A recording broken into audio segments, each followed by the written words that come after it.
اعوذ باللہ من الشیطان الرجیم بسم اللہ الرحمن الرحیم رب اشرح لی صدری ویسر لی امری واحلل عقدۃ من لسانی یفقہوا قولی۔ پارہ نمبر 7 آج ہم شروع کرنے جا رہے ہیں۔ کل ہم نے سورہ مائدہ پڑھی تھی اور آج سورہ مائدہ اس پارے کے شروع ہی میں اپنے اختتام کی طرف ہے۔ پہلے ہم کل کے سوال کا جائزہ لے لیتے ہیں۔ میں نے آپ سے پوچھا تھا کہ اسلام کے وہ کون سے شاعر ہیں جن کی حرمت کا خیال رکھنا چاہیے۔ ان میں سے سب سے نمایاں شاعر جو آپ کے سامنے اس وقت درج ہیں، اس میں ہے جمعے کا دن، اس کے بعد احرام، مساجد، قربانی کا جانور، صفا اور مروہ۔ جمعے کے دن کو میں خاص طور پہ یہاں پہ ہائی لائٹ کرنا چاہوں گی کہ چونکہ اب ہمارے پاس جمعے کا دن آف نہیں ہوتا، تو اس وجہ سے جو اس دن کی قدر و قیمت تھی اور اس دن کی جو سیلیبریشن تھی وہ بہت زیادہ متاثر ہے۔ تو ہمیں اس کو ضرور اہمیت دینی چاہیے، اور نبی کریم صلی اللہ علیہ وسلم نے جمعے کے دن جو اعمال کیے ہیں، جو آپ کی سنتیں ہیں، جیسے غسل کرنا، خوشبو لگانا، مساجد میں جانا، ان ساری چیزوں کا اہتمام کرنا چاہیے۔ اپنے جمعے کے دن کو عام دن کی طرح نہیں لینا چاہیے، بلکہ اس کو اسی چیز کے پیش نظر کہ ہمارے شاعر میں سے ہے، اس کو متاثر نہیں ہونے دینا چاہیے۔ اب ہم آتے ہیں پارہ نمبر 7 کے اوپر۔ پارہ نمبر 7 شروع ہوتا ہے، ایک نقطہ اللہ تعالیٰ نے بتایا ہے کہ اس کلام کو جو لوگ سمجھتے ہیں نا، جن کے دل کے اوپر یہ اثر کرتا ہے، نصارہ کی مثال دی ہے کہ جن کی آنکھوں میں آنسو آ جاتے ہیں، اس کی وجہ یہ بتائیے کہ ان کے اندر غرور نفس نہیں ہوتا۔ ہم نے جب قرآن شروع کیا تھا تو پہلی ہی آیت تھی کہ یہ قرآن ان لوگوں کے لیے جو شک میں مبتلا نہیں ہوتے۔ ہم نے یہ بھی پڑھا بعد میں کہ یہ ان کے لیے ہے جن کے دلوں پہ پردہ نہیں ہوتا، اور یہاں پہ بھی یہ ہے کہ جو لوگ اپنے پندار میں مبتلا نہیں ہوتے۔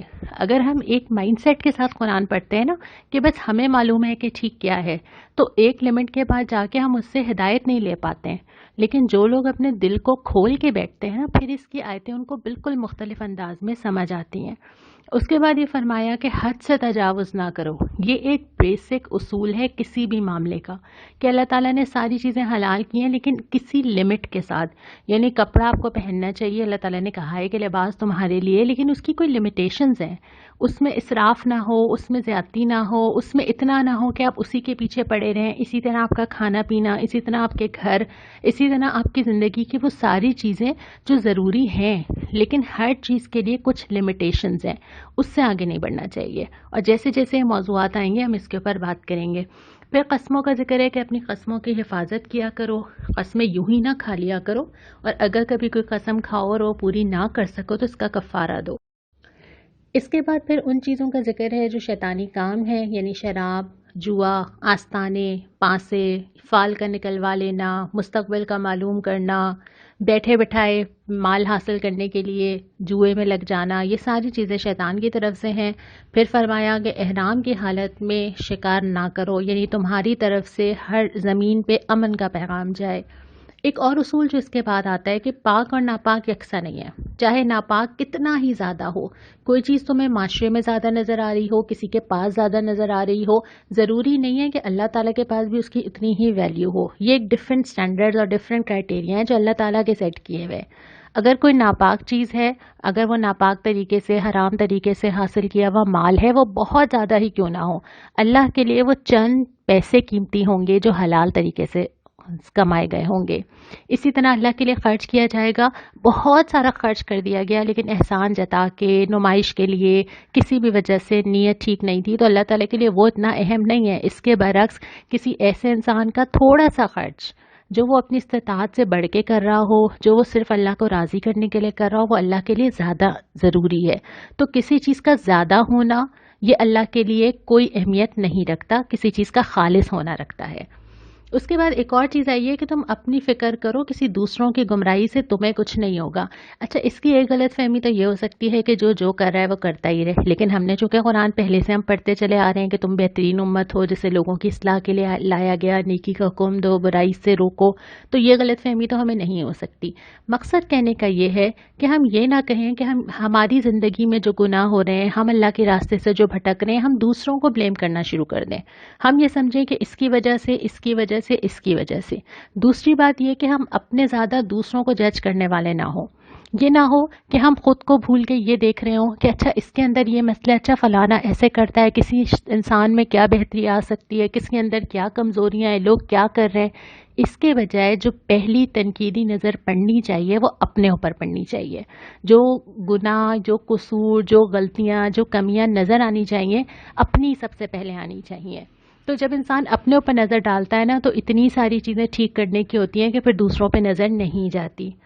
پارہ نمبر 7 کا جو دوسرا ربع ہے یہاں سے سورہ انعام شروع ہو جاتی ہے اور یہ مکی صورت ہے. اور اب آپ بالکل خطاب کا ڈفرنس چیک کریں گے. شروع میں آپ نے دیکھا کہ ایک دم اللہ کی نشانیاں ان ساری چیزوں کا ذکر آیا. بیچ کی جتنی صورتیں آئیں وہ مدنی آئیں، ان میں بہت سارے احکامات آئے.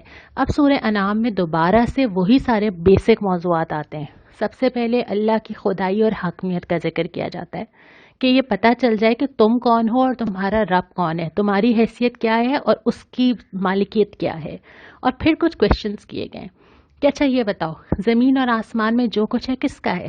سورج کون نکالتا ہے؟ چاند کیسے آ جاتا ہے؟ سمندر کیسے ایک جگہ پہ رک جاتا ہے؟ رزق کون دیتا ہے؟ کہاں سے آتا ہے؟ تو اگر یہ ساری چیزیں دینے والا وہ ہے تو اس کی بات، اس کی گواہی کتنی اہم ہے. اگر مجھے یقین ہے کہ یہ کتاب، یہ قرآن واقعی اللہ تعالیٰ کی طرف سے ہے، وہ اللہ جس کی زمین پہ میں کھڑی ہوں، وہ اللہ جس کے دیے ہوئے سورج کی روشنی میں کام کر رہی ہوں، وہ اللہ جو میرے جسم کو چلا رہا ہے، جو میرے جسم کی ایک ایک چیز کی موومنٹ جو ہے وہ اس کی مرضی کے بغیر نہیں ہو سکتی، اگر مجھے یہ یقین ہے کہ یہ کتاب اس کی طرف سے ہے تو پھر اس سے بڑھ کے سچی کتاب کون سی ہو سکتی ہے؟ پھر کون مجھے بتا سکتا ہے کہ سیدھا راستہ کیا ہے؟ پھر کون مجھے اس سے اچھی رہنمائی دے سکتا ہے؟ میں تو 10 سال پہلے سمجھتی تھی کہ مجھے زندگی کی ہر چیز معلوم ہے، پھر مجھے آئیڈیا ہوا کہ نہیں، میں تو اتنی میچیور ہی نہیں تھی، مجھے تو اب سمجھ آیا.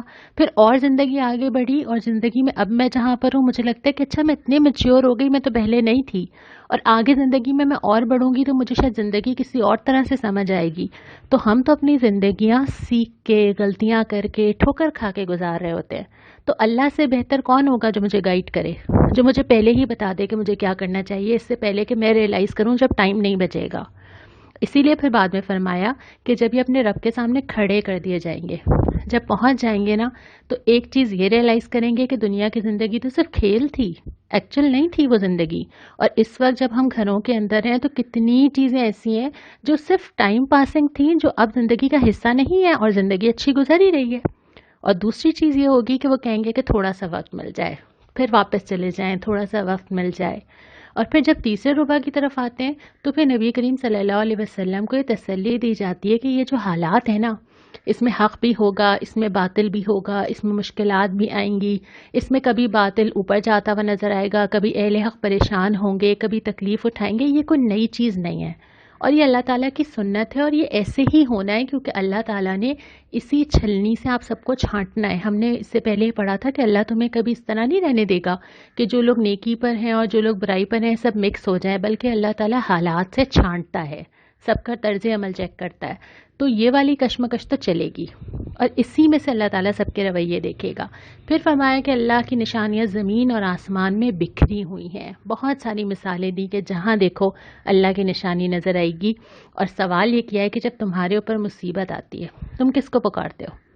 واقعتاً میں خود بھی یہ سوچ رہی تھی کہ جب ہم ہاسپٹلز میں ہوتے ہیں، خود اللہ نہ کرے کہ ہم کبھی ایسی کنڈیشن میں جائیں، لیکن اگر آپ ICU کے پیشنٹس ہوتے ہیں، ان کے جو ریلیٹیوز باہر بیٹھتے ہیں، کیا کر رہے ہوتے ہیں؟ قرآن، نماز، دعا.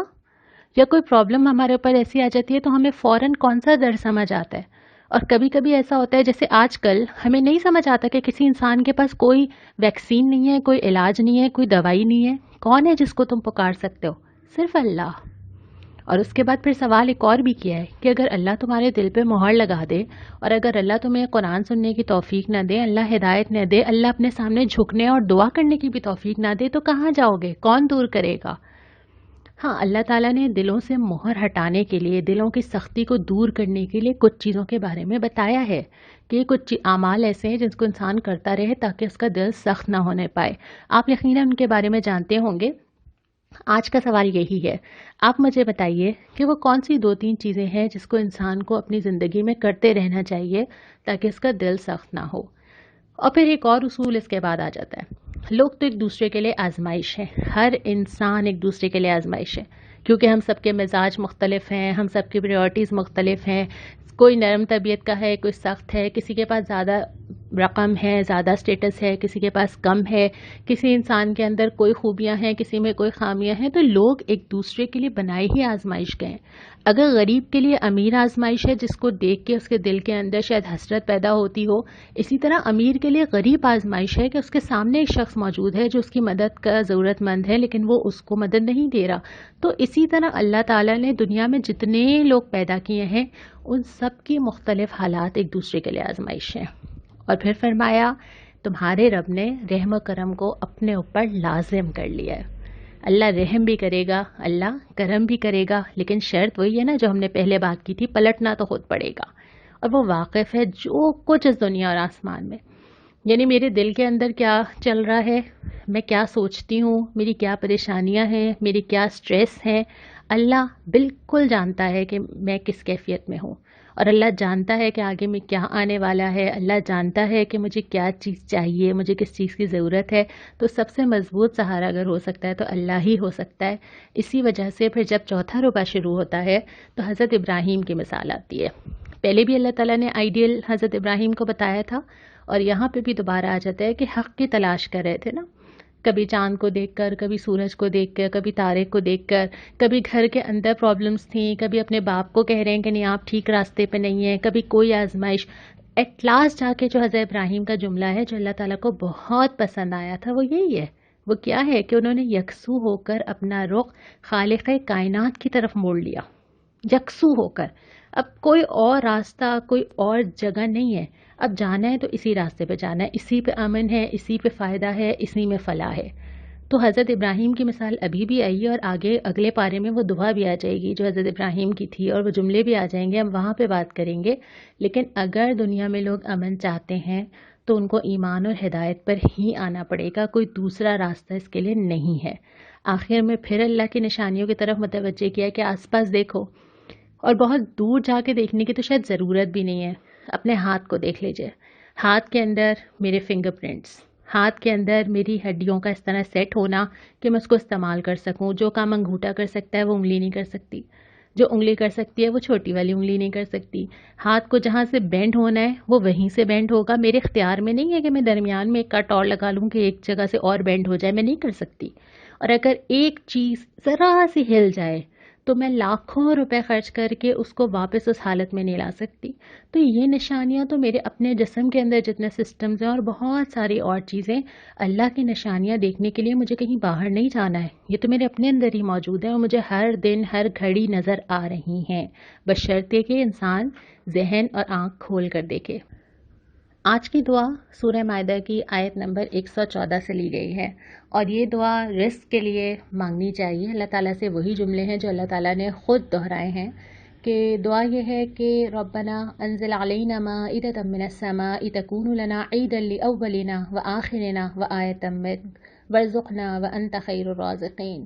خدایا ہمارے رب، ہم پر آسمان سے خوان نازل کر، ہمارے لیے، ہمارے اگلے پچھلوں کے لیے خوشی کا موقع قرار پائے، تیری طرف سے نشانی ہو، ہم کو رزق دے، اور تو بہترین رزق دینے والا ہے.